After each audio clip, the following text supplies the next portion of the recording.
हदगाव पंचायत समितीचा ढिसाळ कारभार। हदगाव पंचायत समितीच्या ढिसाळ नियोजनामुळे येथील कारभार चव्हाट्यावर आला आहे। आज दुपारी 12 वाजूनही अनेक कार्यालयातील खुर्च्या रिकाम्या दिसून आल्या।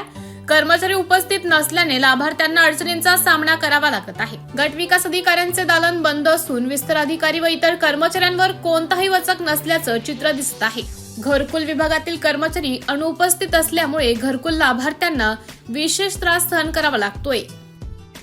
हे कर्मचारी इथे एकही कर्मचारी कुठलाच कर्मचारी इथं थांबत नाही। आमच्या हदगाव तालुक्याच्या ठिकाणी हे कर्मचारी 60 किलोमीटर अंतर नांदेड जिल्हा नांदेडहून अपडाऊन करत असतात। इथले कर्मचारी 1 वाजता येतात आणि संध्याकाळी सवच नाही का 4च्या अगोदर कर्मचारी निघून जातात। या ठिकाणी कुठल्याही प्रकारचे आमचे कामे होत नाही। घरकुलाचा विषय आहे आणि बरेचसे असे घरकुलाचा पण विषय आहे, लोकांचे असे गोठ्याचा पण विषय आहे। घरकुलाचे आज पेंडिंग हप्ते आहेत, घरकुलाचे सुद्धा कामं होत नाहीत। एक हप्ता पडला, दुसरा हप्ता पडण्यास कशामुळे दिरंगाई होत आहे हे पण मी शासनाला या ठिकाणी प्रश्न विचारू शकतो।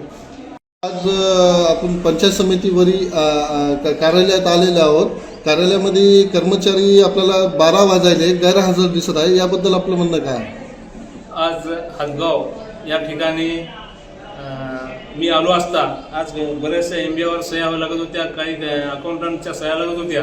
बऱ्याचसे कामं आज शेवटचे आमचे 2 दिवस उरल्याचे असताना आता प्रशासक यांनी जाहीर केले, शासनाने प्रशासक नेमले, आमचे स्वतः असून असे कामं होत नाहीत, दिरंगाई होत आहे। आणि प्रशासक नेमल्यानं आम्हाला किती नाहक त्रास या शासनाला विचार करावा, किती आम्हाला नाहक त्रास सहन करावा लागेल। आज बघतो की बाई 12 वाजून गेले तरी एकही कर्मचारी या ठिकाणी उपस्थित नाही।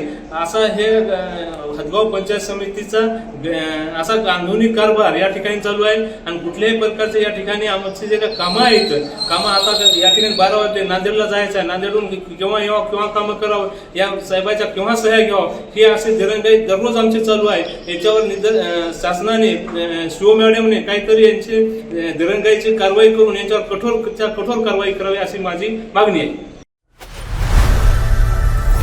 लोकनायक न्यूज